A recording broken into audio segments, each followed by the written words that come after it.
We begin in Ukraine, where a senior government official says up to 13,000 members of his country's armed forces have been killed since the start of the Russian invasion. The figure came from an advisor to Ukraine's President Zelensky, but has not been confirmed by the country's military, which doesn't normally give out casualty numbers. We should warn you, this report by Vincent Mykhailo does contain some flash photography. In newly liberated Kherson, Ukrainian servicemen patrol near apartment blocks badly damaged by Russian shelling.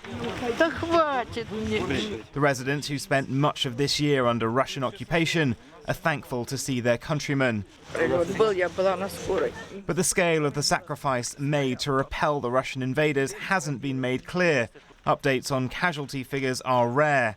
In June, a senior Ukrainian official, Mykhailo Podolyak, who advises President Zelensky, said between 100 and 200 Ukrainian soldiers were dying daily.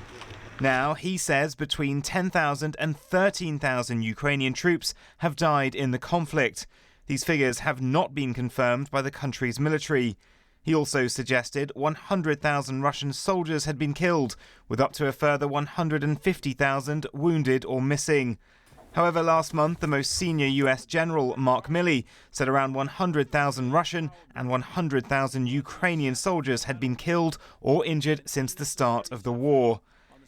It may take many years for the true death tolls on both sides to come to light, but in a sign of how depleted Russia's armory is, these fragments of Soviet-made X-55 cruise missiles, designed for nuclear use but stripped of their warheads, were found in Ukraine's two western regions.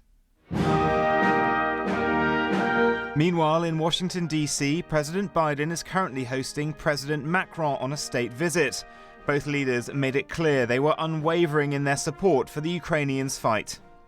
President Macron and I have resolved that we're going to continue working together to hold Russia accountable for their actions and to mitigate the global impacts of Putin's war on the rest of the world. Let me tell you that we will never urge the Ukrainians to make a compromise which will not be acceptable for them. We have to respect the Ukrainians to decide the moment and the conditions in which they will negotiate about their territory and their future. Thousands of miles away on the front lines of this conflict, many Ukrainians will just be hoping whatever the scale of their countrymen's sacrifice truly is, it's enough for this war to be over soon. Vincent Mykhailo, BBC News.